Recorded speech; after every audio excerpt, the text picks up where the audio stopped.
Good afternoon. Welcome to the 330 Sports Show. I am Justin Coffin. That is Joe Danier. We're going to have BJ Lisco join us in a little while here. A lot to talk about. Happy New Year to everyone out there watching, listening. Joe, Happy New Year. Too, happy belated birthday. Thank you. 39, right? I think 39? so, yeah. Happy however 49. many. 49. 49. It's 49. Okay. No, maybe it's 48. I have no freaking Either idea. way, we stopped. Ask my wife. Really after 40 or Doesn't really after matter. 30, do they even matter anymore? No. They're all the same. Right, there's only two more benchmarks. There is retirement and Social Security, Okay. and losing your libido. And both of those things I can You beat those still- off as much as I can. Nice choice of words. Okay. All right. Speaking of beating things off and going, we have a lot on the show today. The Ohio State Buckeyes. Joe, do you know what BTA stands for? No. Take a guess.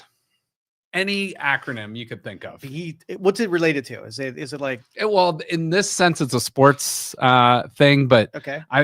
I've heard it used with other stuff before. I put you on the spot there. Okay, BTA, bisexual, transgender, and allocating.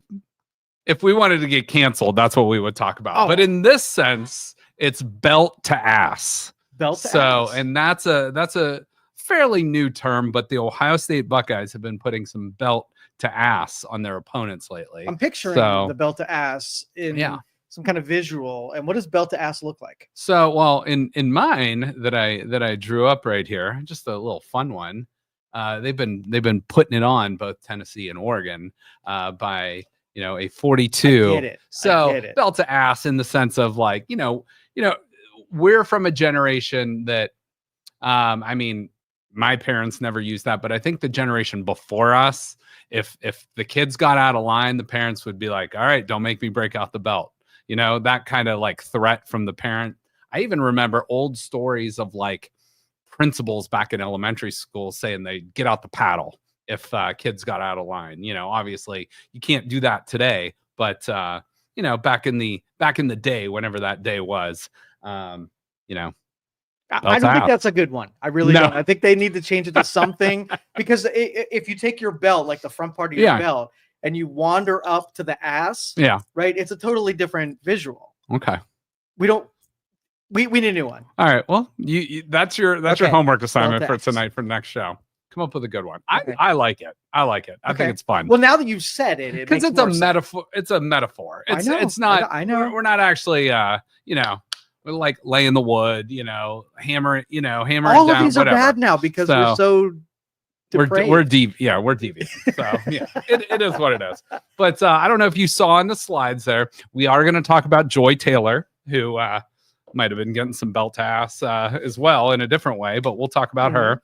But we will talk about the college football playoffs. There's only 4 teams left. Ohio State taking on Texas, and then Thursday night, Notre Dame and Penn State. So the winner of Ohio State, Texas, the winner of Notre Dame, Penn State will play for the national title in college football this year. Pretty awesome. We're going to talk about the Cleveland Browns, their off-season stuff. We're going to talk about the NFL playoffs. And we will talk about the red hot Cleveland Cavaliers, who are taking on the red hot Oklahoma City Thunder in a game that's only the 3rd time in NBA history that will happen tomorrow night. I'll explain what that means in a little bit here. So let's really quickly start with the game I was at a few weeks ago. This seems like forever ago, but on December 21st, it was a Saturday. It was freezing in Columbus, but it was fun.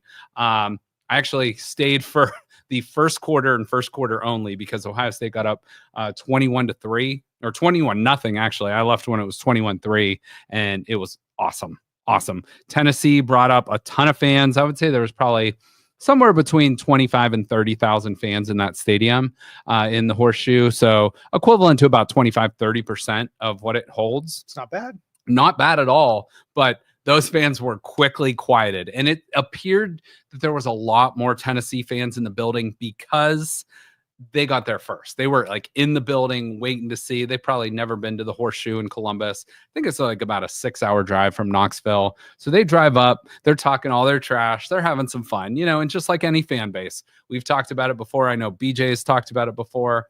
Kirk Herbstreit has dropped the phrase lunatic fringe on Ohio State fans. But every fan base, I don't care if it's Ohio State, Alabama, Michigan, Penn State, Notre Dame, whatever, there is a 10% crazy ass portion of your fan base to maybe upwards of 20 to 25%. Some fans, the Yankees, the Lakers, whoever it is, all across sports, college, professional, there is a lunatic fringe. And I think a lot of those lunatic fringe for Tennessee came up.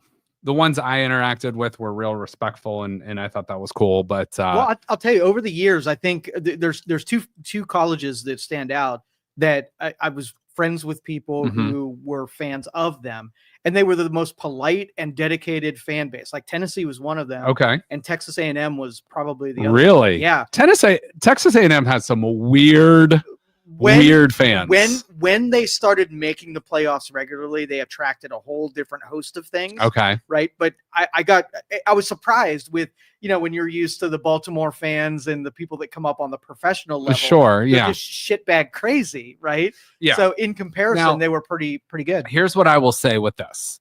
I think and me and you are very different when it comes to.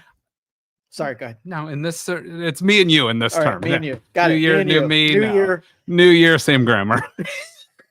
I was a math teacher, not an English teacher. All right. But anyway, you and I will disagree on this. You are more pessimistic when it comes to positivity in others. I am more optimistic, where I think most people are genuinely good.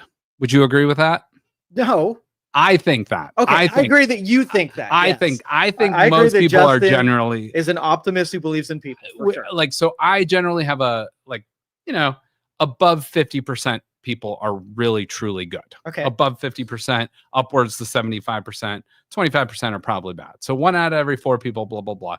But I think it depends what you encounter in a fan base with your personal experience. I know BJ was a sports writer. He's been a journalist. He's done all this other stuff, and he has encountered things that he's written a lunatic fringe of the fan base that are coming after him with whatever comments. Same thing with Ryan Day, and same thing with Kirk Herbstreit and other things. With me, I think for the most part, almost every single fan base I've encountered has been pretty positive. You meet your Steeler fans, you meet your Ravens fans, you meet your Bengals fans, you meet your Michigan fans, whatever it might be, that are a little nutty or a little like they're talking out of turn. You know what I mean? But when it comes to the majority people, I think most fans are generally good. When you get on the internet, it's a different beast, because most of the internet is negativity and why isn't this person doing their job right the way I want them to do it? But what say you on that? So this is the general math. Tell me if you agree with this. So I think that you have 20% and 20%. 20% are just shitballs that no matter what, they're not going to act right. You have 20% Boy Scouts that they'll never misbehave. Yeah. And I think the 60% in the middle are persuadable. So depending on how sounds like our voting population too, by the way. For sure. And it depends on who's louder. Yeah. That they can be converted, or a percentage of those can be swayed. So if things are going really well, fan base behaves better than if the fan base is frustrated and things are not going well. So except for the Raiders, they're all dirtbags, and Michigan, they're all dirtbags. I did go to the Browns Raiders game, and I had one Raiders fan that I couldn't stand out of however many, but the whole time in Vegas, never encountered. Maybe it's when they left Oakland, then the dirtbags left the Raiders. Raiders have a lunatic fan base. Okay. I will say that. But in my personal experience, and that's what I keep saying, I think it all depends. Like if you go to a game, and let's hypothetically say you take a child to a game and someone's MFing the whole time, you get beer dumped on you or something. It's like, you're going to have a total negative for sure opinion of that fan base. Whereas you go, like, let's hypothetically say, I go out to the Rose Bowl, and the Oregon fans I deal with are awesome. They're great. They're spectacular. Everyone gets along. We have fun. They might boo a little bit when Ohio State's on the field, but that's normal stuff. I think, in my experience, that would have been positive. So in my experience with the Tennessee fans, I thought they were respectable. I thought they were there to have fun. They talked a little bit of trash, but it's all in good fun. Right. Whereas some people are like out for blood and vengeance. It's like at the end of the day, this is still a game, and it's like you're not looking for a head on a stake. You know what I mean? You're just a fan. It's like you're an observer. Yeah, and so many people talk like they're the middle linebacker for that team in their studying tape in the workout room, going through all the reps. It's like, come on, man, take a step back. And I get it. I speak passionately, and that's what fans should do. They should speak passionately about their team. It would be fun. But there's a line. It would be fun. There's that? A teardown rule in racing that if you object to something, that they give you a chance to participate in it, like put some skin in the game. Yeah. So if you're a douchebag and you think the quarterback puts you in for one freaking series. Yep. And if you don't perform like you think the quarterback should, you get to shut up for the rest of your career. Exactly. I like that. Amazing. I like that. What if you got the whole team filled out with fan douchebaggery and just watch them get drilled by the real players? Oh, that would be amazing. Not a bad idea. Not a bad idea. But how many people? It's not like we'll talk about this show later on down the road. But Squid Game, it's not like you can actively get recruited into that and like go through the games and then you're either winning money or getting killed. So I don't know. But yeah, they kick her. You suck, and they're exactly. Like, "Come on, you kick it, you do it." And we're all guilty of that. I'm guilty of that. Most people out there that are watching, listening, are guilty of that. You've been guilty of that. Like literally, that's part of being a fan. Is like you get pissed off at your team or you love your team. It's like that's why you watch it, because you don't know what's going to happen. It's non-scripted. It's one of the only things now that's truly unscripted appointment viewing, and it's there. So but doesn't that suck? Like no other career except for being in the NFL allows somebody to blast you with it nonstop. Like if you're an accountant, right? And then you're sitting there doing the accountant and you got people over your shoulders saying, "You fucking suck," and like totally ripping you down when you're trying to do it. Like that's gotta be that would be, and I don't know if there's one of those skits out there like an SNL or a Key and Peele or something. That would have been a great skit. Yeah. Like draw that up, like fans getting in the accounting cubicle. You didn't carry the two, you idiot. Exactly. You messed up accounts receivable. Get your ass out to the street. So bring in the next guy. Bring in the next recruit. But and I want to stick with Ohio State because sometimes we forget too. Now, with NIL, these guys are mostly paid athletes. Some of them are paid very well. Some of them are paid more than the fans supporting them will ever make in their life in a year, let's say, because that's these guys have a rare talent that they can put on the field.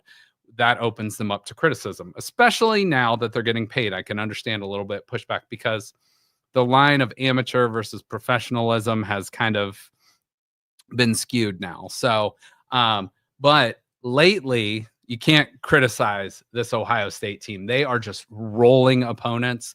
Again, 21-0 in that Tennessee game. They started the Oregon game against the number 1 Oregon Ducks, 13-0 coming into that game. They were up 34-0. Oregon didn't score until there's 8 seconds, or actually till the clock hit 0 going into halftime. So unbelievable game. So far, Ohio State has been doing what a lot of fans were calling for back on November 30th against that team up north.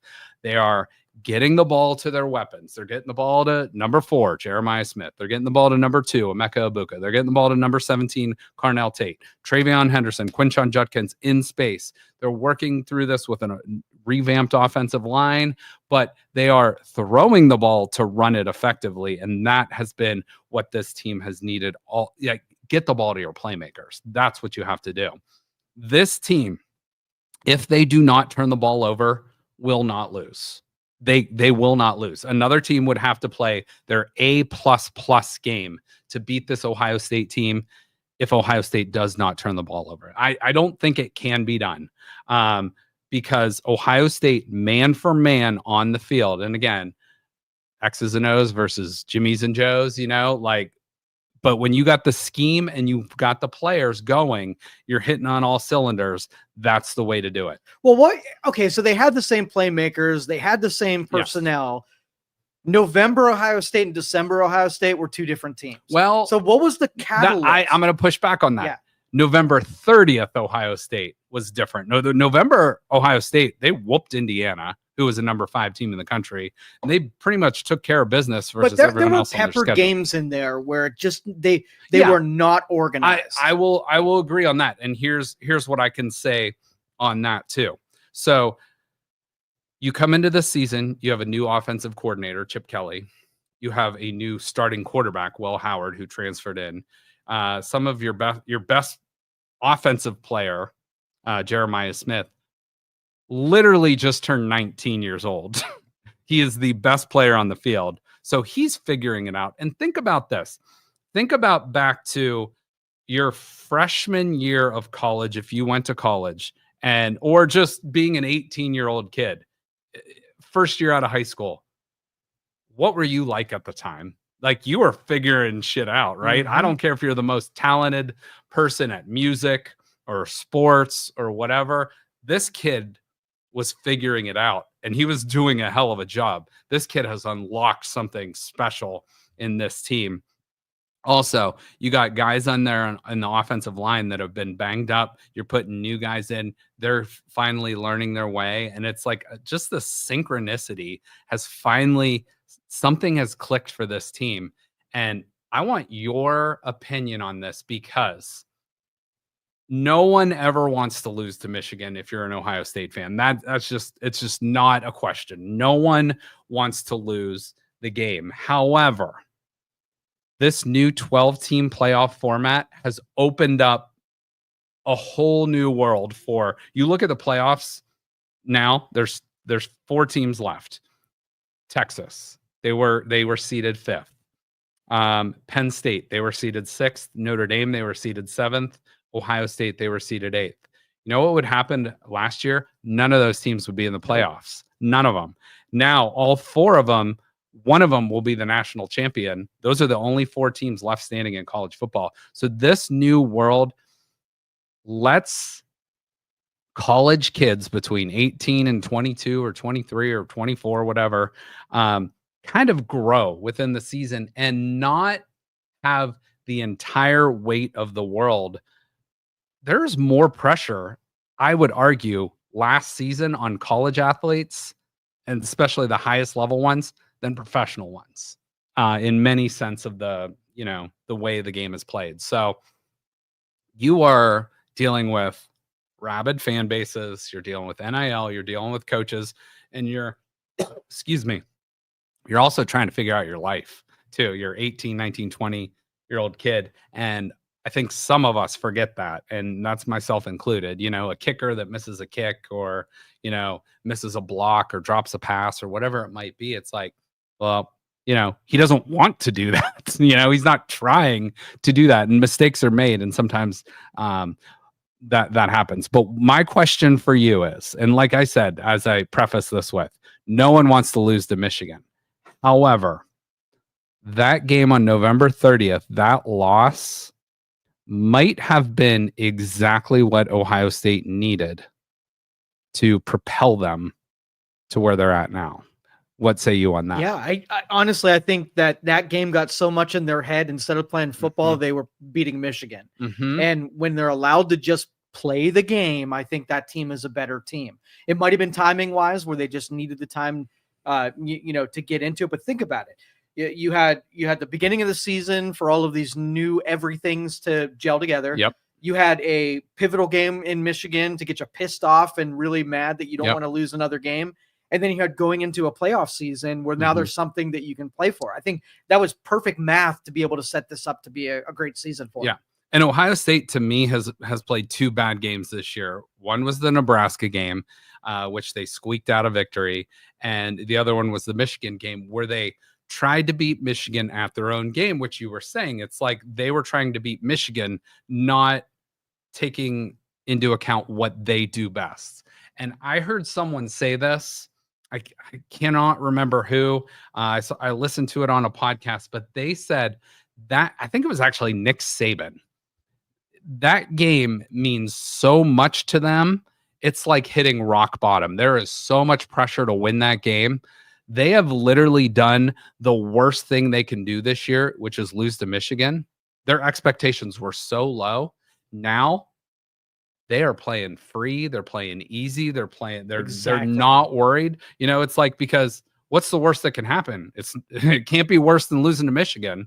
We've got to the college football semifinals. Now we're going to go beat Tennessee's ass if we can, if we play like we're capable of. We're going to go beat Oregon's ass and play like we're capable of. Next, we got Texas. So it's like, and these things were all like, Ohio State got seeded 8th. They were probably the 5th best team, if not the 4th best team in the country.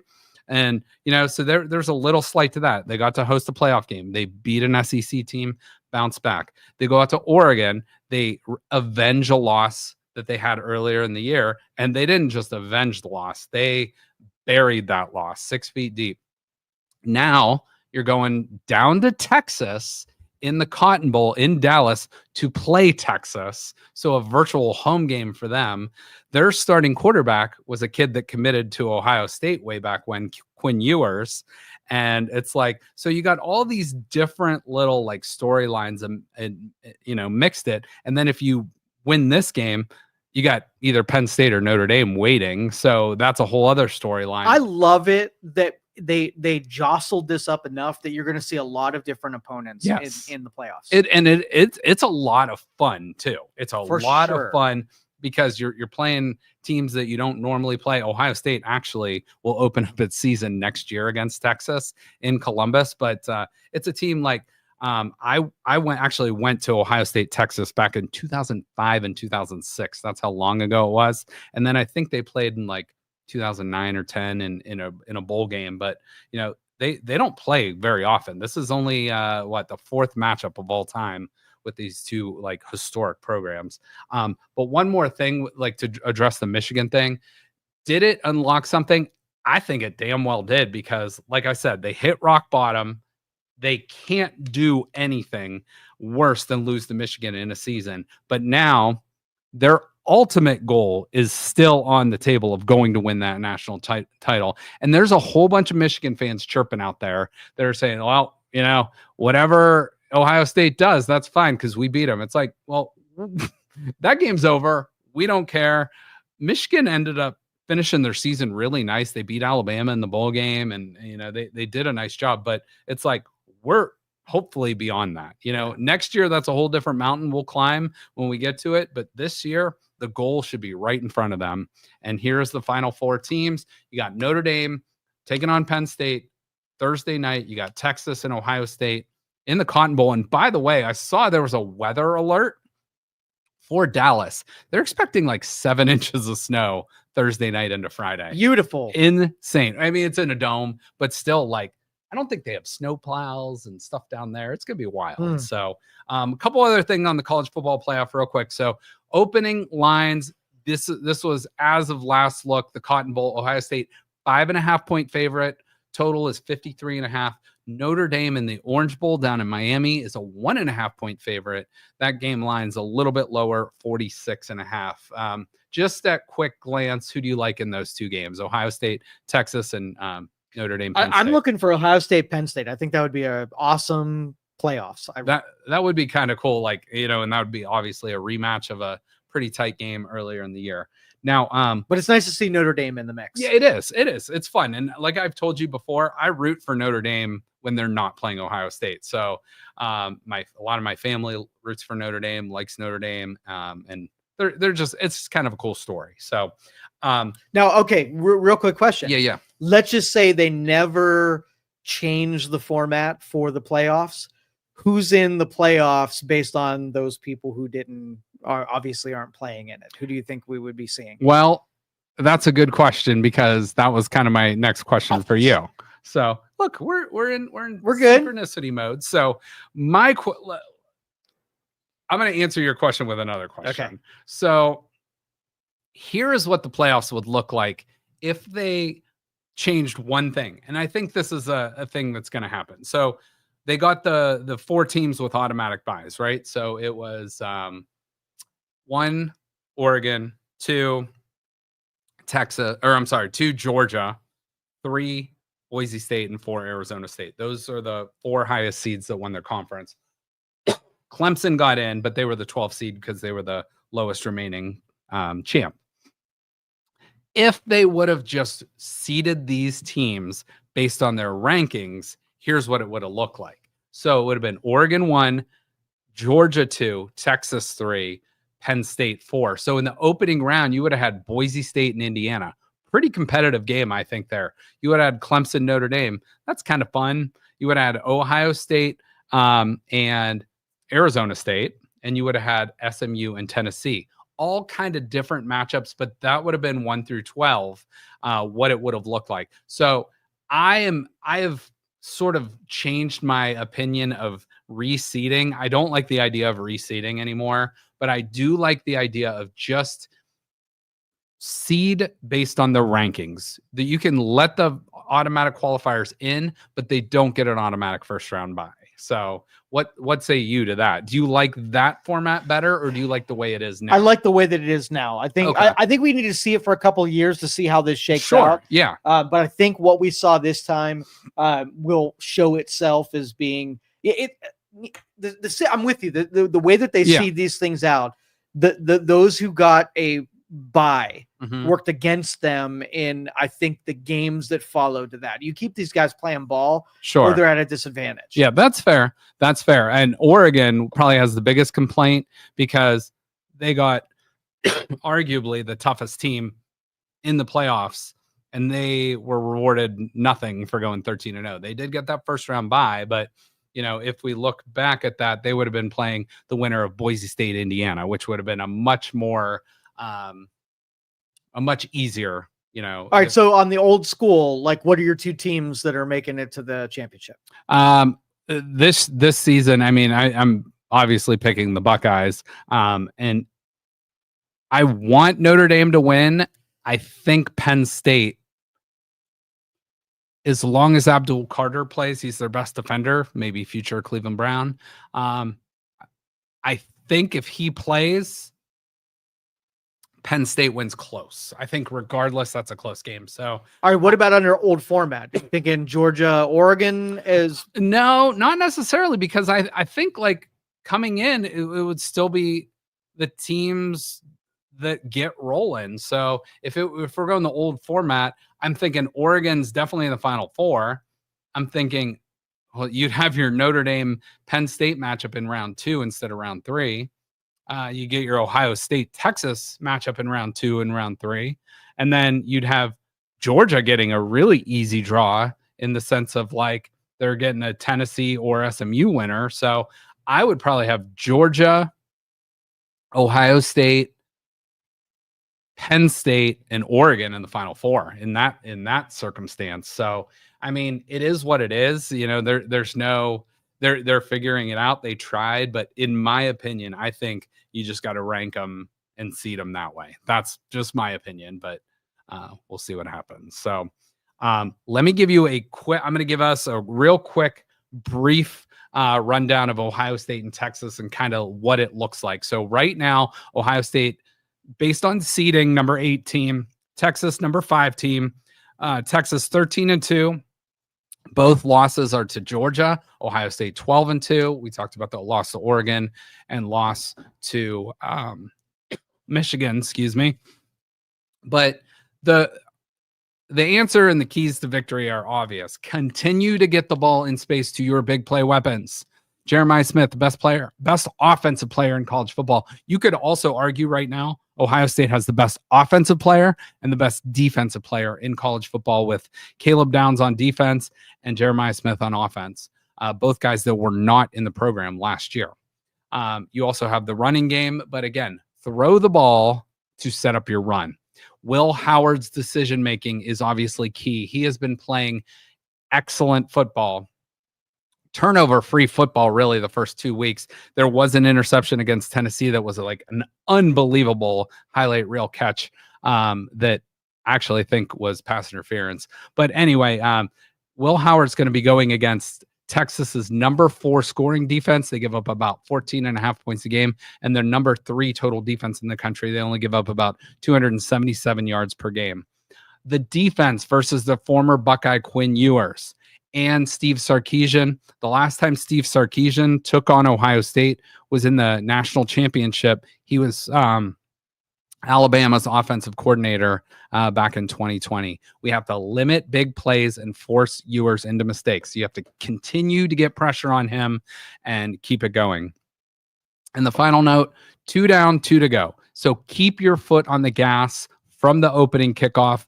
Again, they've jumped out to 21-0 and 34-0 leads respectively. And this team has all the ingredients to be successful. They just have to execute it, and that's what it comes down to. So, one other thing on Texas too.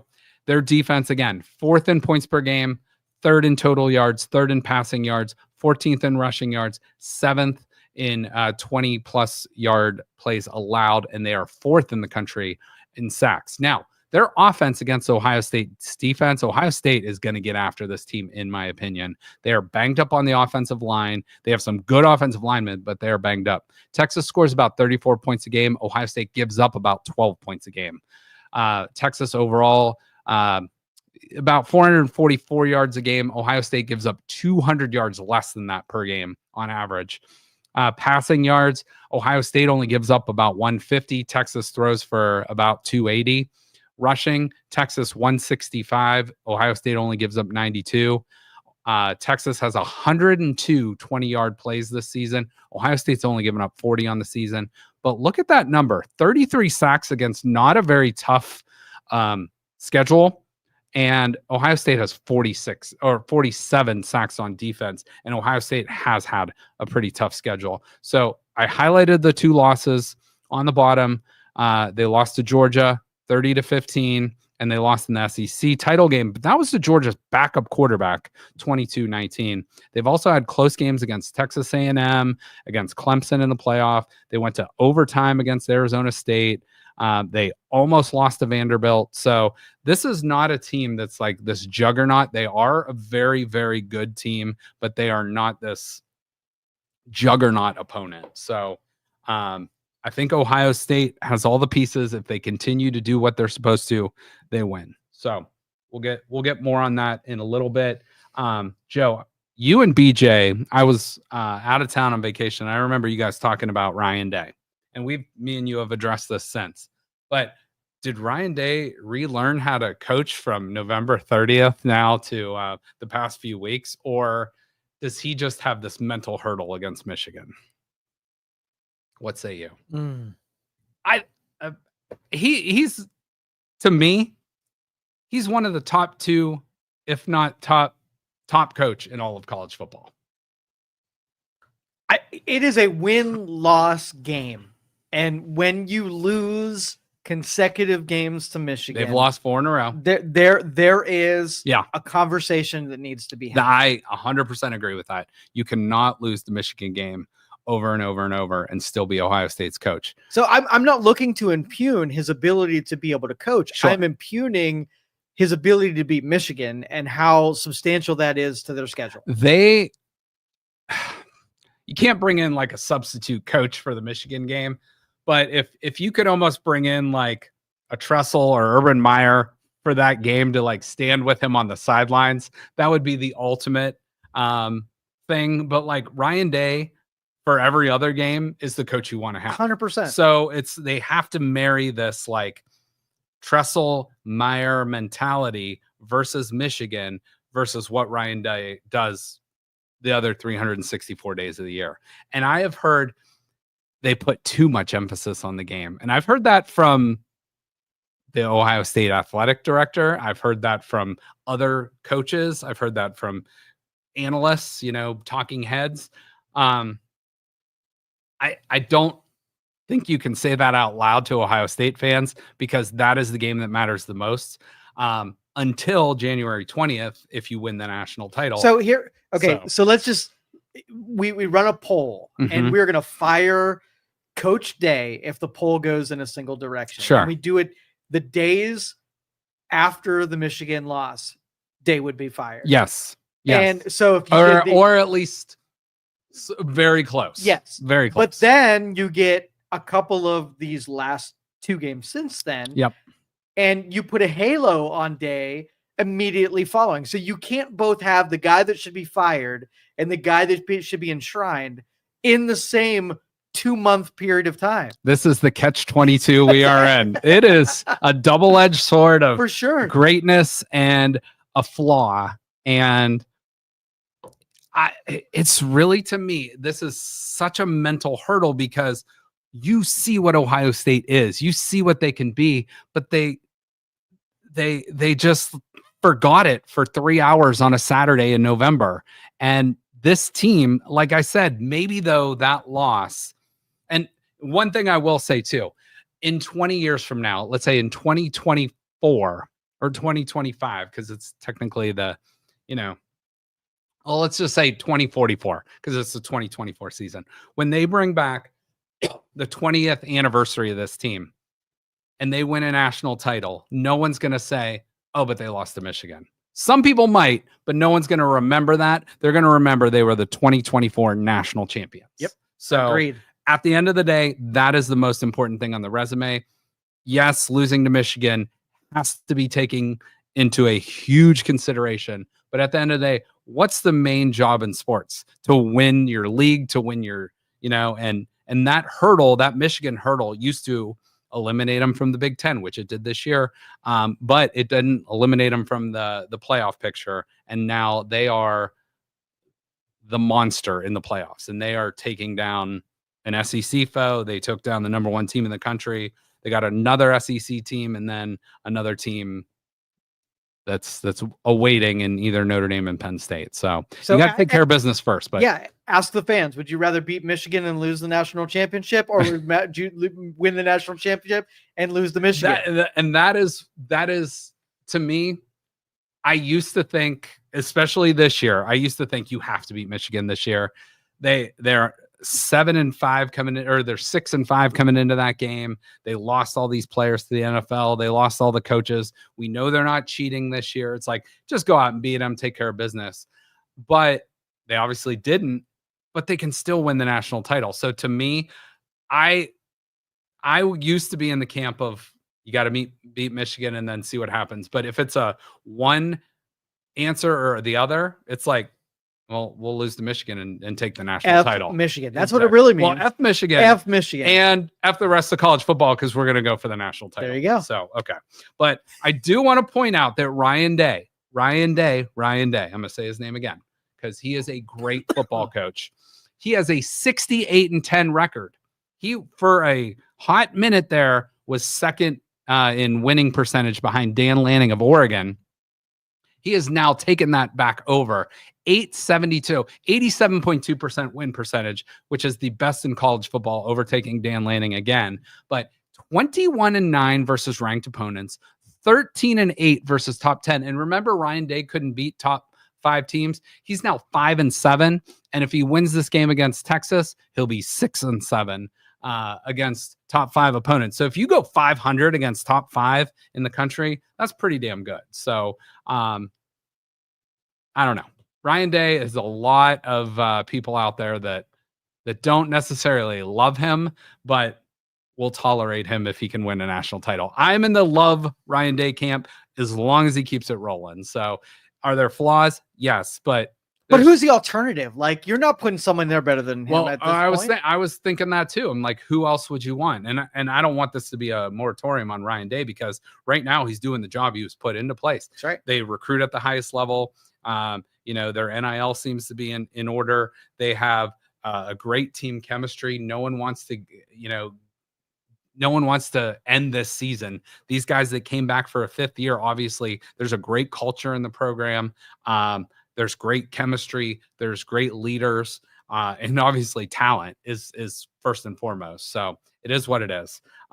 Jason says the Michigan loss was the best thing to happen to them. I'd rather them have a championship.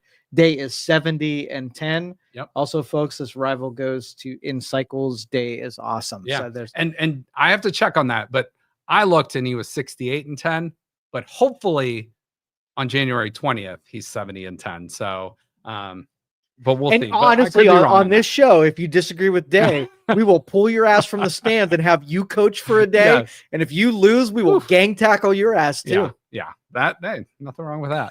Nothing wrong with that. Real quick on Jeremiah Smith. I want to talk real quick just about 2 Ohio State players. Jeremiah Smith, that kid is 19 years old, just turned 19 years old. 70 catches, 1,224 yards, 14 touchdowns, 17.5 yards per reception. A lot of NFL analysts said he would be the #1 pick in this year's draft. He is not eligible for the draft until 2027. That is how good this kid is. So you take everything he's done so far. I saw someone post out there on social media. They said, at what age, at your physical peak, could you beat Jeremiah Smith in anything? And when he was, when he was 7, when at your physical peak, what age could you beat him at? When he was 5 years old, 6 years old, 7 years. Do you understand what I'm He would asking? have to be an infant. He would have to be 1.5 years old, and I could totally dominate his ass. He's a freak. Even when he was just learning to walk, he is probably still catching balls. He could still beat my ass, and I hate that. He is climbing up the Ohio State receiving chart. 1,224 yards in a single season puts him right now 5th all time behind guys you might have heard of. Marvin Harrison Jr. He's only a few yards behind him. Terry Glenn, Hall of Famer. David Boston, absolute all-pro in the NFL, and Jackson Smith-Njigba, who's tearing it up right now in the league. So he is very, very well could get to #2 spot in Ohio State. So what does that do? Let's just say you're a player, yeah, and you can go first round, no problem, this year if you were actually eligible. Now you got to stay healthy and unbroken for the next 2 years. What pressure does that put you on you as a player? I will say, as a wide receiver, there's less wear and tear on your body, but it would depend on your position. I'm not blocking nobody. Well, first of all, he's gonna make a lot of money in NIL. I don't know what his evaluation is. He's gonna make a lot of money, and I'm sure he's already compensated well. He also has the ability to go out and get insurance policies. I don't know if that's next year he can do that or the year after, but if these guys also too, you got to figure they're there to play football. They just want to play football and win. Some guys make a business decision when it gets a little bit later in their career. If they're not going to win a championship, stuff like that, they might not put it all on the line, for a national title or a random bowl game. If they know they're going to be a top pick in the draft, but it is what it is, but do you remember Maurice Clarett way back when, that would have been 2003, he put his name in the NFL draft, to press that. And I think he ended up, getting drafted by the Denver Broncos 3rd round, maybe something like that. But, it didn't work out long-term for Maurice Clarett, but how awesome would it have been if he would have stayed 3 years in Columbus, the numbers he would have put up. But he did his year in Columbus. He's a national title. He's a Youngstown legend. So he did his job. But I don't know what the answer is. I think these guys want to play football, and now that there's NIL, they can be compensated and not just. Well, and I don't honestly think even the money is their driving factor anymore. It's to be relevant amongst the people who have put up those numbers. I mean, even in the Tampa Bay game, they risked loss. Oh yeah. In a game, Mike Evans, to get him the 1,000 yards that would have put him into that bracket. I think it was him and Jerry Rice or something. Yeah, but but think about it, that is a major play for what really matters to an NFL player. So you're saying also status and stature. Where you if you've got a talent, you want to see where your talent ends up on the best of the best in NFL. Sure, and also money. Money may be but I think especially when you get to the NFL, because you've made your money, and I think Mike Evans might have got some sort of bonus in that game for reaching certain milestones. But you're right. Take a freaking knee and you win the game. Throw a pass and the guy gets the 1,000. What did they go with? The whole team was willing to risk that liability to get him his record, because they were going to the playoffs regardless. So yep. Interesting.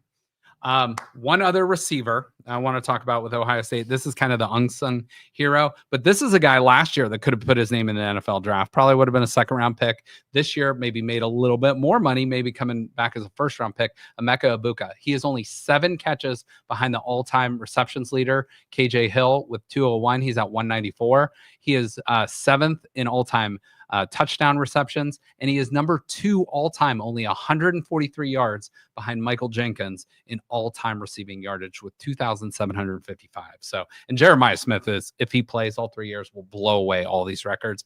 But you got to give credit for guys with the longevity that are a great program leader. So love this stuff.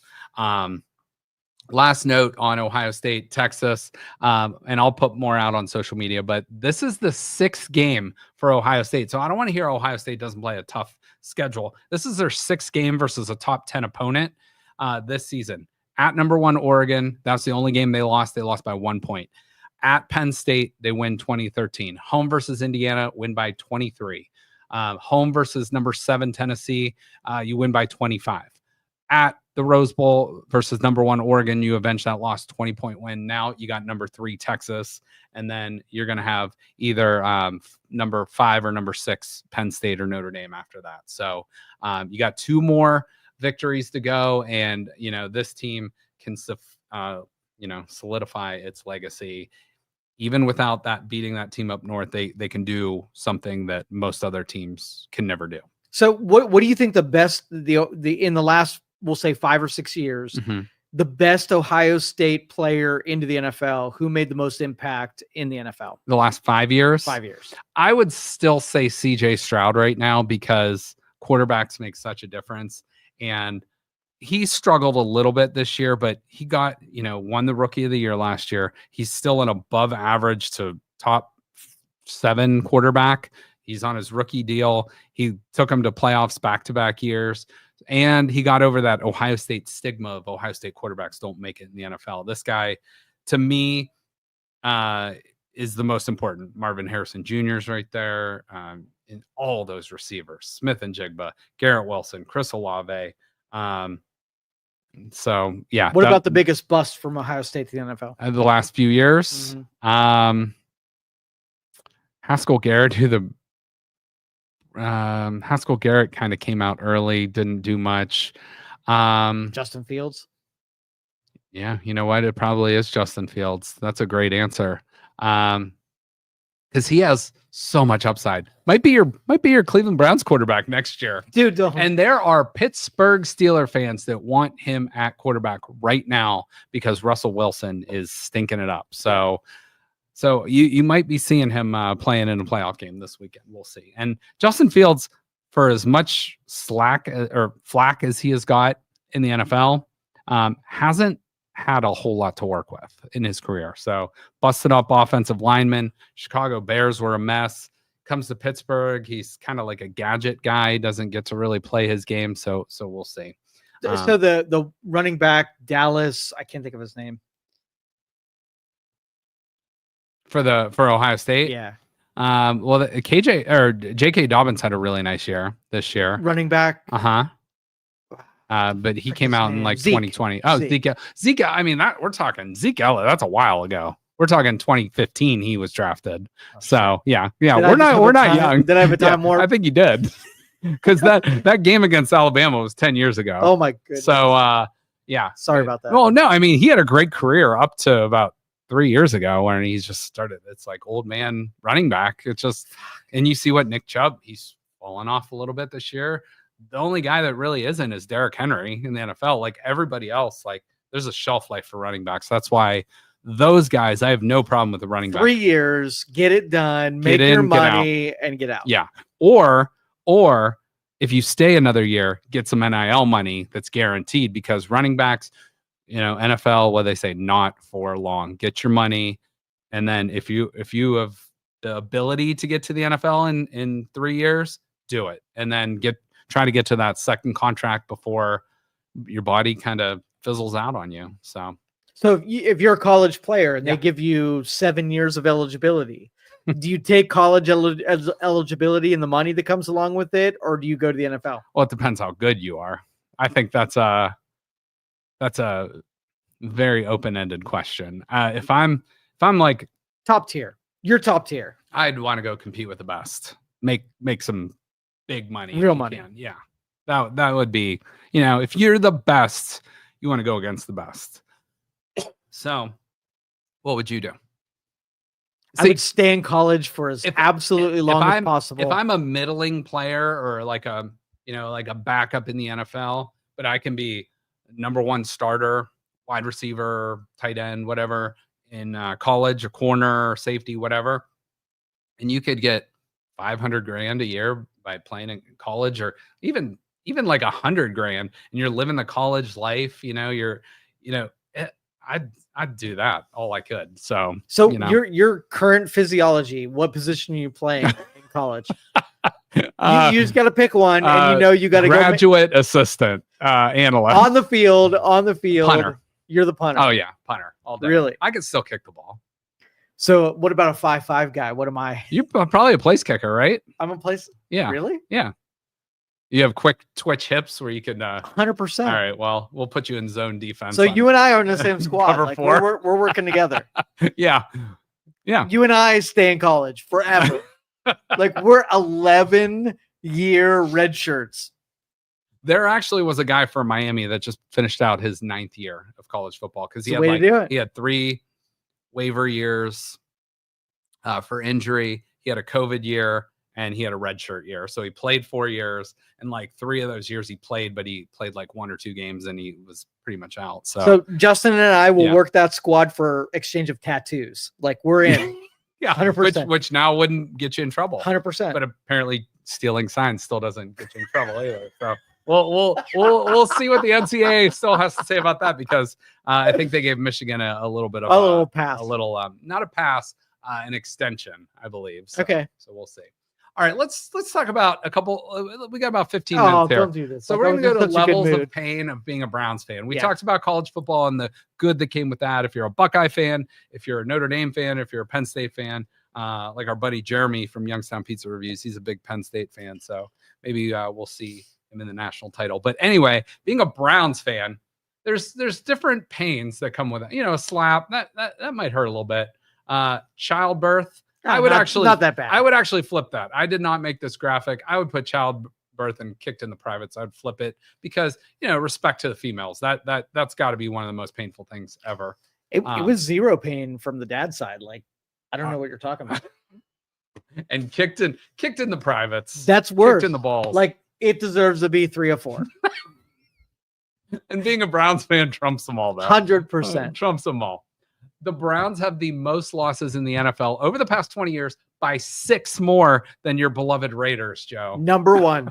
We are number 1 in something. 221 losses over the past 20 years. So, that's not ideal. It's not ideal. Nope. So that's what that is. Didn't we have a 16-0 season a couple times? An 0-16 season? Oh, that's what I meant. We were 16-0. We had the Lions had an 0-16 in there, and so did we. We're the only 2 teams to do that. So I mean, number 1 again. And this year, the Lions are probably on their way to the Super Bowl. So it's just so disappointing. I mean, it is what it is. But dude, I want to be here for you. I want you to take your soul, and then we're gonna lay it out on the table here. Tell me what's ill in you. Well, with the Browns, it's the same old shit, and we're gonna get we have. And I didn't want to spend a whole lot of time on the Browns because the season's over. There's many. I can see your personality impacted. Yeah, you need to get it out. Like, well, I will say, the rapist. So therapist. Okay, for the Browns. We do have a black couch over here to lay down on. Yeah. But for therapy. But for therapy. But I've done the 7 stages of grief before with the Browns fans. We shock and denial, pain and guilt, anger and bargaining, depression, upward turn, reconstruction and working through. I think that's what the Browns think they are in stage 6. Acceptance and hope. I don't think anyone's there yet, but for me, I'm just in I don't know. I feel like I'm always somewhere between 1 3-4 with the Browns. Like, I generally am an optimistic person, but it's really hard to get to stage 5 with the Browns, because last year, even when we got there, it was like, we know we're not going that far with Joe Flacco, but that was fun. We made the playoffs. We got there. We were competitive. We were winning games we shouldn't have won. We were winning tight games. We were beating really good teams. And then it's like this year, back in the bucket. It stinks. And there's so many questions to be answered with this team. It's like, Myles Garrett is going to team officials and saying, what's the future plan? Because if there's no future plan, I don't want to be here. And I can't blame him. If I was Myles Garrett, I would want to be traded. And as a Browns fan, part of me wants the Browns to trade Myles Garrett so he has greener pastures and he doesn't have to deal with these next 2 years of who knows what's going to happen with the Browns. The Browns could very well easily make a few changes and maybe compete for a playoff spot next year. It's not impossible, but they could also be 3-14 again next year. And, we're still questioning who's the quarterback, what's the plan. So I don't know what's your state. It doesn't have to be one of those stages. What's your level of Browns hope, fandom, whatever right now? So Joe Flacco created an anomaly in the math. Yeah. Right. And then I have no idea why Flacco didn't get lined up for a second year. Sure. Capitalize on something that obviously worked for at least one season. Sure. And we sort of went to our normal status quo. Mm-hmm. That's really where we were at. The Joe Flacco added an anomaly that people couldn't plan for, wasn't supposed to happen. And when you throw that audible at us, we got away with it because of the Flacco. There was no Flacco effect on the second year. It had to go down on your laurels. It had to be the actual math that your team represented, and we just weren't there. And so, next year, we bring in something that adds to the math. If we don't, it's just a continuation of this year. A little bit better, a rebuilding year. Be patient with us, Brown fans, while we get through this. Yeah. But they got to add something big in order to overcome the shortfalls in that real offense. That's not something Myles Garrett wants to hear. He doesn't want to hear. Absolutely. He's going to be 30 next year. He is in the prime of his career and maybe has 2, maybe 3 prime years left. An entire season of injury with his toe. Yeah. And so, how many more years do you get out of Myles Garrett? And I don't think he missed the game this year. No. I don't think he did. Not at all. And he was second in NFL in sacks. He's the only player to have, I think, 14 or more sacks in the season for 4 or 5 straight years. The guy is unbelievable. He set the Browns record. He's over 100 sacks. But it's I think he's got 3 more great years in him, and he's probably got 5 total really good years in him. And then after that, we'll see. Because, like we say, father time, 36, 35. Once you get up to that age, it's hard to go against, injuries and then, younger competition and stuff like that. So I don't know. So let's just say you're Myles Garrett and you want to see this team make a serious expression that you need to be given a chance well enough to stick around on this team. Yeah. What moves do you make in order to you don't bring Deshaun Watson back at quarterback. 100%. And apparently yesterday there's some sort of setback injury with him, which I don't think the Browns want him back anymore, but they can't say that out loud. If I'm the offense, I'm cutting his freaking leg off. Do him in and pay the penalty that you've already made and move on. Well, you see the Denver Broncos are in salary cap hell this year. They 40-50 against the cap with Russell Wilson. They made the playoffs with a rookie quarterback. Why can't the Browns do it? They could. They're bringing back Stefanski. They're bringing back Barry. They did fire Ken Dorsey. They did fire the offensive line coach yesterday.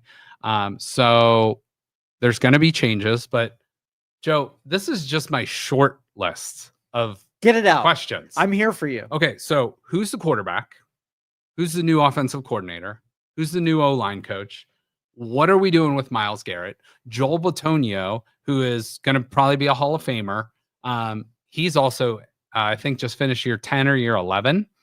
So he's wondering, he's like, are we going to be competitive or am I going to retire? They have the number 2 pick in the draft. Do you trade that? Do you draft a quarterback? What do you do? Free agency. And then you got the Deshaun Watson thing that just hangs over like a dark cloud on this organization. So it is It's bad. It's bad. So I don't know what to do. What say you? Every answer that I had in my brain was bad, except for maybe one or two. Bring that graphic up real quick. I want to give you the quick answer. Oh, and JOK, by the way, was one of the best Browns players this season. I think he was still like third in tackles. He only played 8 games, but has a neck injury, and they're not sure if he's going to be healthy enough to come back. So what's your QB? I don't know. Yeah. Obviously, the offensive coordinator, Stefanski, did it for the last like 5 years. I think he's your OC. At FU, it's Stefanski. Yeah. Offensive line, I think that this goes into the number 2 pick thing. I think you offload that number 2 pick. You do not have like a free pass on this.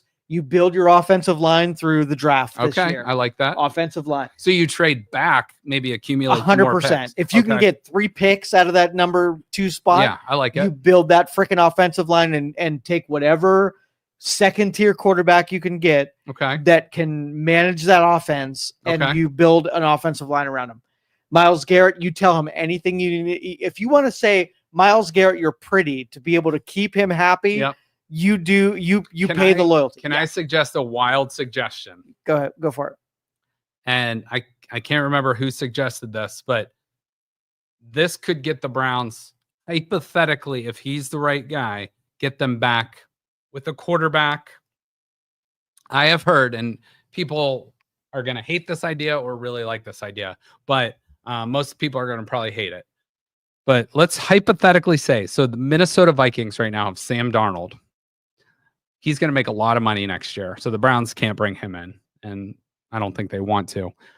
They also drafted in the top 10 a J.J. McCarthy from Michigan, a rookie quarterback. He tore his ACL, so we don't quite know what we got out of him, but he was a first-round quarterback last year on a rookie deal. Would you trade Myles Garrett to the Minnesota Vikings for their first-round pick, their second-round pick, and J.J. McCarthy? And then, I mean, it sucks. Myles Garrett's gone, but maybe you draft Abdul Carter out of Penn State. Maybe you trade back, you draft Abdul Carter. Maybe you get yourself a lineman. Maybe you have yourself a future quarterback. I don't know. But I don't think drafting a quarterback in the first 2 picks makes sense. Again, I don't study the tape to know Cam Ward, Deion Sun, Shedeur Sanders, any of these other quarterbacks to know it. There is a kid from Penn State, though, Drew Aller. If he was in the draft and the Browns could use like a mid-round, first-round pick on him, trade back and get him, I would sign up for that. But I don't know. So what's your thought on the Minnesota thing with Myles Garrett? So Myles Garrett is your leader, and I think more than anything, continuity is more important than, flash in the pan. Yep. So I would trade off maybe a numerical value where that's a better trade as far as value goes. I'm sticking with Myles Garrett to show loyalty to a player, because at a certain point you're going to be asking some kind of talent to come to Cleveland. And if they're loyal to their players, I think that carries weight with people you ask to come. What if you could get 2 first-round picks for Myles Garrett and a quarterback? Do you do it? I don't know. I don't know this rebuilding, but maybe you go out and get the number 1 pick in next year's draft, and maybe that's a great quarterback class. I don't know, but yeah, I'm sure they have thoughts and ideas and vision boards and stuff for the future that we're not privy to. But Myles Garrett, again, we said he's getting older. If you're going to do a rebuild, you got to almost hit the reset button. And top of value. And I think you're going to lose some Browns fans if you unload Myles Garrett, but you keep Deshaun Watson. Like, I guarantee that's going to happen. But if you're going to do a reset, don't just half-ass it and go 6-11. You got to almost tank and sell out and see what you got in a young quarterback, or maybe. But if you're going to bridge it and put a Band-Aid on it, maybe you do Kirk Cousins, who can be had for like Russell Wilson, like $1.5 million, and maybe he's just a 1-year stopgap. I don't know. But I hate this conversation. But he can get back to what Kevin Stefanski does best. He can play action pass. He can, hit those intermediate shots. He's not a great quarterback. He's not great, but he's also not terrible, and he could win you some games too. So there's the answer of, do you want to be competitive and possibly compete for a playoff spot, maybe not be Super Bowl caliber, or do you want to just suck and then load up for 2 or 3 years? There's no right or wrong answer if you don't go out and win a Super Bowl. So obviously Deshaun's not the answer. Jameis Winston, it was fun for a while, but he's not the answer. DTR sucks. No, not the Bailey answer. Zappi may be a serviceable second or third string quarterback, but not your starter going forward. So I don't know. They might just clear house with the whole quarterback room. I don't know what the answer is. They have not put themselves in a good position going forward to next year. So they have a lot of questions to answer, and there's a lot of decisions that need to be made that are going to take this organization one way or the other going for the next couple of years. This is a terrible conversation because here. Okay, I want you to answer me honestly. Yep. Okay, so here's the deal. Yep. I'm going to either kick you once and rupture your scrotum, and then after it, like, you can fend for yourself. Yeah. Or I'm going to kick you 3 years in a row, and I'm not going to rupture your scrotum, but I'm going to make you really feel some pain. Which do you choose? Probably 3 years. 3 years of unruptured scrotum. I mean, either way, it's bad. Terrible. There's no. That's why I hate this conversation, because yeah. no matter the option that you choose, there's pain. I'm going to show you a picture that might bring you a little bit of hope. Okay, I'm so on the left, you got Sam Darnold, who led the Minnesota Vikings this year. He sucked. Baker Mayfield sucked that year, and he was Baker Mayfield's backup, basically like a journeyman almost out of the NFL. Vikings were 14-3 this year. He's going to get paid a lot of money. Baker Mayfield, we all know Baker Mayfield's story. And again, I really liked Baker Mayfield when he was on the Browns. However, he wasn't the long-term answer, in my opinion. If you kept Baker on this team and kept all those draft picks, Browns would be a damn good team, but I don't think they would be winning a Super Bowl, in my opinion, with Baker. However, you can still be root for the guy and happy with him and say he was kind of like the guy that almost got you there. But look at 24-10, they're both in the playoffs. So that picture was taken 2 years ago on a Carolina Panthers team that I think won 2 games. So there is hope. There is hope, but it's just not obvious. We can't see it. It's like did you ever hear you can't see the forest from the trees? Like we are thick in the forest and we can't see the trees around us. Because we're in a pile of shit, and the shit is equal to our eyebrows. It's pretty deep. We can't. Pretty deep shit. Really deep shit. Pretty deep shit. So, okay. Let's change. TD said, "Don't draft a quarterback. It absolutely makes no sense." Yeah, no, I don't. But again, it's not our decision, so we just have to wait and see. I don't know what the answer is, but I don't have it right now. I don't think the Browns know what that answer is yet, so we got to wait and see. It's going to be drama, and that's what we're used to. Well, no matter what, it's literally the kick in the nuts. No matter which one, it's going to be the rupture, the one that's to last 1 year and it ruptures your nuts, or it's 3 years that it's not a rupture, but it's still equally as unsatisfying. Yes, no matter what. Sounds like being a Browns fan. These teams are in misery too. The New England Patriots, they're probably going to hire Mike Vrabel. The New York Jets don't have a coach. The Chicago Bears don't have a coach. Jacksonville Jaguars don't have a coach. And the New Orleans Saints don't have a coach. Does Miami have a coach? Yes, they're keeping him. McDaniel. Really? McDaniels is there? They're keeping him. I'm surprised. So let me ask you about the New England situation, because New England, if they lost to the Buffalo Bills on Sunday, they would have had the number 1 pick in the draft. They already have a quarterback, so they don't need a quarterback going forward. But you could have offloaded that for more picks. You know what I mean? Trade down. So basically, they went from the number 1 overall pick, winning that game, to the number 4 overall pick and not getting any assets back in that. Jared Mayo, the coach of the Patriots, was then fired. Gone. My question is, if that wasn't communicated to him, you got to go out and lose this game. Don't make it too obvious, but just go out and tank, whatever.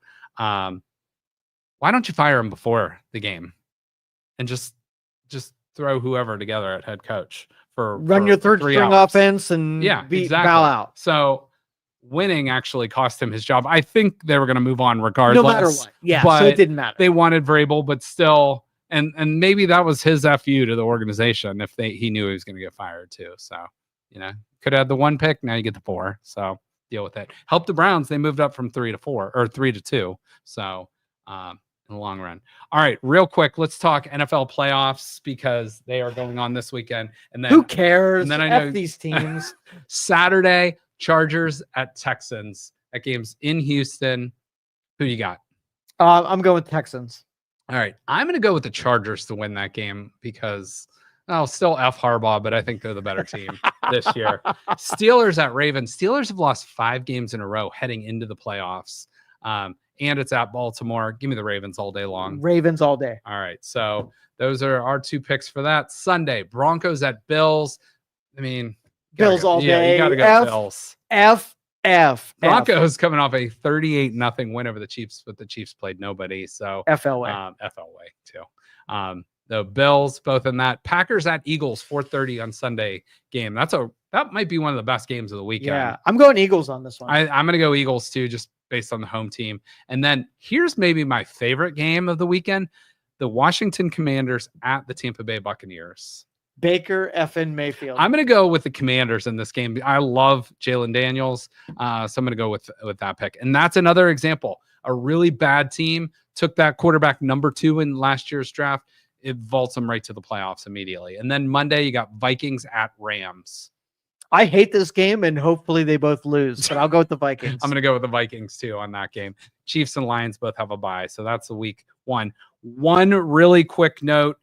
For tomorrow night, the Cavs and the Oklahoma City Thunder play in what has only happened 3 times in NBA history. So the Cavs right now are 31-4.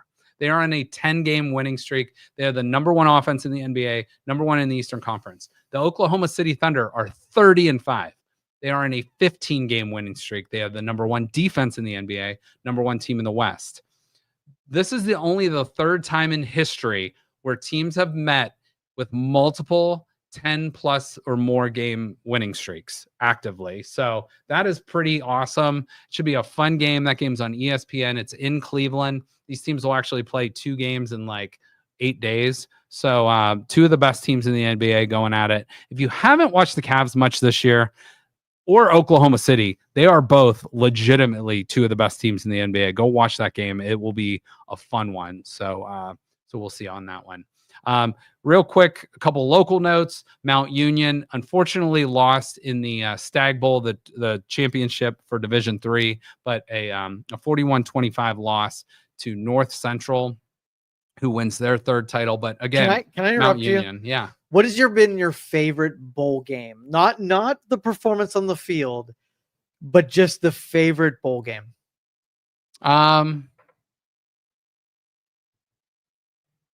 Probably the Pop-Tarts Bowl. Yes! Yes! You're my favorite. Probably that was actually a really good game too. Iowa State and Miami played in that. So I have to know, what is your favorite Pop-Tarts flavor? I don't eat Pop-Tarts. Hypothetically, if you were a Pop-Tarts eater, what would be your favorite flavor? I did have them when I was a kid. So all right, let me give you some options. Yeah. Cinnamon. Okay. Mixed berry. Okay. Blueberry. Okay. Strawberry. Okay. Chocolate.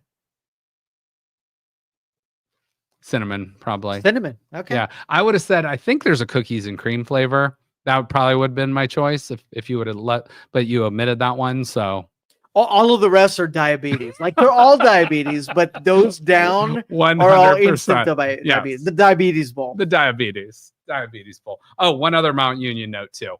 Congratulations to Coach Fuelline. He is a great dude. My buddy Dave Spires coaches with him at Mount Union. So shout out. He becomes the winningest men's basketball coach in program history, 251 career victories at Mount Union. So congratulations to him. Joe? Yeah. I'm going to let you and BJ take over the last portion of the show because I actually got to get going. But I'm going to bring BJ up here, and BJ has a Hulk Hogan take. That was your Hulk Hogan? It's not very BJ. Good. So BJ's going to come up. Okay. BJ's going to give us He's not talking to you. He's going to listen. No, you talk to BJ for a minute. Yeah. I'm going to go pee. And then I will finish off the BJ conversation. You're going to finish I've had to piss for like an hour, man. Okay. Well, you good? Yeah. All right. So before BJ starts, I do want to ask BJ, do you have, first of all, Happy New Year. Yeah, Happy New Year. Do you have any New Year's resolutions this year? Not particularly. No? Just kind of just do the same old shit. It works. It It works, so why not? The only thing I'm doing this year, as most people that have watched before, I usually drink bourbon on the show. I'm doing a dry January, so I'm trying that. We'll see if I succeed or fail, but we'll see. But BJ, our wrestling aficionado, I am not a big wrestling guy. I watched wrestling a little bit back, like the Rock and Stone Cold era. Yeah. Everybody knows the American icon Hulk Hogan, and you got some good stuff to share. So WWE last night debuted on Netflix, right? So okay, the Monday Night Raw, which is the longest episodic, I think, program in the history of TV, has moved to Netflix now. Okay, which is cool because then they can be a little looser with the swearing and that sort of stuff. Although I don't think they're going to go over the top with that or anything, but it allows them to be global. It's a huge deal, right? Yeah. So last night, a lot of pomp and circumstance around the first Monday Night Raw on Netflix. So they had a lot of really good matches with some of the biggest people in the company, and they had a lot of guests. Obviously, the Rock was there, John Cena was there, the Undertaker came back, and Hulk Hogan was there, right? Yeah. How old is he, by the way? Hulk Hogan's in his 70s, early 70s. God. He looks good for his age, man. He does. He looks good for his age, but so Hulk Hogan came out. Hulk Hogan came out and tried to cut a promo, right? So he's there. Okay. He's there shilling his new beer, which is called Real American Beer. Okay. Which is so there's a co-sponsorship with that and the WWE, and Real American Beer is basically Keystone Light and a Hulk Hogan. Okay. So the can's maybe kind of cool. I mean, the can looks cool. It's shitty beer. Yeah. But so Hulk Hogan, you'd think normally they bring these legends back at these things, and they get a good reception and everything else, and people are excited to see him. Fans are not excited to see Hulk Hogan anymore. No. For a lot of reasons. So he came out and he tried to cut just his promo about his beer and talking about legends, whatever, and they booed him out of the building, which was pretty hilarious. Honestly. Now, okay, so for someone like me that used to watch wrestling a little bit in high school and stuff like that, I don't know, like I haven't been in the Hulk Hogan world in a long time. So explain to someone not in that realm why Hulk Hogan maybe isn't quite as popular as he used to be back in the 80s. Okay, so the sort of Cliff Notes version of this is, so he got caught saying a whole bunch of racist stuff on tape. Okay. That happened in the late 2007, 2008, I think, somewhere in there. Okay. Then the WWE kicked him out of the Hall of Fame because of it. Then they reinstated him a few years later, right? But Hulk Hogan has always been, so the other thing that the fans are sick of too, like Hulk Hogan lies all the time. Like, so just a couple of his best ones, right? Oh yeah, I can't wait. So my favorite Hulk Hogan lies was he says he wrestled 400 days in 1 year. And it says it because he traveled so much between Japan and the United States that the time difference added up to make it possible. Oh, boy. So this is Hulk Hogan quote calendar, January 1st. One of many. He also said he was supposed to be the representative in a series of grills that were going for sale, but he missed the call, and it was George Foreman who got the call for the Foreman grill. So Hulk Hogan missed out on millions on the Foreman grill. Okay. He also, another one that he says he got approached to play bass for Metallica and the Rolling Stones. And both of those bands have refuted that. I would hope so. There's a bunch of other little lies that he tells. The stories always change when he goes back and talks about his stuff. So a lot of the reason why he got booed out of the building, right? So he's been very vocal for Donald Trump. Last night it was in LA. Yeah. So you're in a Democratic, very liberal state, very liberal state. Mm-hmm. So that was kind of part of it. But the Undertaker was there too. They cheered him, and Undertaker was voiced support for Trump too. So it's not. I think it's more the fact that of all the lies, they're not over him being a racist. No, he kind of is. He's just, and I hate to say this because I loved Hulk Hogan as a kid, but. Yeah, he's just as a human being, he's the scumbag. Yeah. So it's just and the more he's out there and the more he talks, and I think he became born again recently too. So it's like one of those deals where he's on all these religious programs. It's like he's just digging the grave deeper and deeper for himself. 100%. Yeah. So but it was pretty hilarious. I would be surprised if the WWE brings him back for any more appearances after that. I mean, if they do, they got to do it in a red state. Are you buying the beer? I've tasted the beer, and again, it's Keystone Light. And somebody brought me one. Okay. For my birthday, somebody brought me one. They're like, oh, it's Keystone Light in a can. Okay. It tastes like nothing. And he so did he actually wrestle? No. He just came out. It was like just He's way too old to wrestle or do whatever, but he just kind of makes appearances. Another guy that's kind of wore his welcome with fans too is Ric Flair. Oh yeah. Or it's just too much Ric Flair. He just does the woo, and he's everywhere, and it's over. Oh yeah. There's always hucking some new thing, or he's a sponsor for some new thing, because all these guys blow all their money. I was gonna say, part of me feels bad a little bit for those guys that like maybe set the tone for these current wrestlers, because these current wrestlers are getting paid like probably hand over fist now. Whereas, they were doing all the work. They were taking the steroids, like not getting the health benefits and stuff like that. They put the bodies on the line, and they probably made it was scratch. It was a lot harder than that, but for Hulk Hogan and Ric Flair made a lot. Yeah, that's true. Those good guys, point. Like the upper echelon guys. Yeah. Even like some of the mid-card guys made a lot back then, because they're also working a lot more then. Although that's true. The whole benefits 400 days in a year. 400 times. It's a wonder. But so yeah. So that's why that's sort of the wrestling report. But I wanted to get that in because it was just hilarious. So watching Hulk Hogan get booed. So it's now like WWE. It's on Amazon now, or Netflix. Netflix. I'm sorry. Yeah. So Monday Night Raw, and I think all their old. So they used to have a WWE network which had all the old footage, which was really cool. I remember it just being on USA. Yeah, that's what I remember it as a kid. And it is so, and their other program still is on USA on Friday nights. They run 2 of them a week, but hopefully their whole library ends up showing up on Netflix too, because that was the best thing when they had a WWE network. You could watch any old wrestling. It had like most of that stuff on there, but I think they're migrating a lot of that stuff over to Netflix, so that's at least good if you're a wrestling fan. You get to see all the old school footage again. So that is pretty cool. So where does Hulk Hogan go from here? Who knows? He'll show something else, or he'll say something else stupid. Or wasn't there something like I remember you said like the racist thing? Wasn't there something like some sex scandal he was involved in too? Well, that was part of it. Yeah. Okay. Like, there was a sex tape. Some radio DJ asked him to have sex with his wife. Like all this seedy shit with Hulk Hogan, man. Say your prayers, take your vitamins, all that stuff. He was lying back then because he was all roided up too. Yeah. You know what I mean? But I loved Hulk Hogan as a kid, so it saddens me to see sort of what he's become. But I mean, he does it to himself. You know what I mean? It really does. So can I change topics real quick? 100%. So, since you've been in this, maybe not to this scale, maybe not to like the Fox Sports level of the world, but you've been in sports journalism, you've been in journalism as a whole. I'm sure you're familiar with the Joy Taylor story. Are you or not? Do you know? Refresh me real fast. So Joy, she was on like Colin Cowherd. Yeah. Right. So I'm gonna just put this up. This was from Barstool Sports. A bombshell lawsuit from a former Fox Sports hairstylist alleges Skip Bayless offered her $1.5 million for sex, and Joy Taylor used her sexuality, basically sleeping her way to the top, which is a bad look for women because it's like women have come a long way, to be in sports journalism. A lot of times they don't get the recognition they deserve or the credit they deserve for just knowing it, but they're like, oh, they look good, that's why they're on the sideline. Not, it's not because they actually worked hard or deserve it.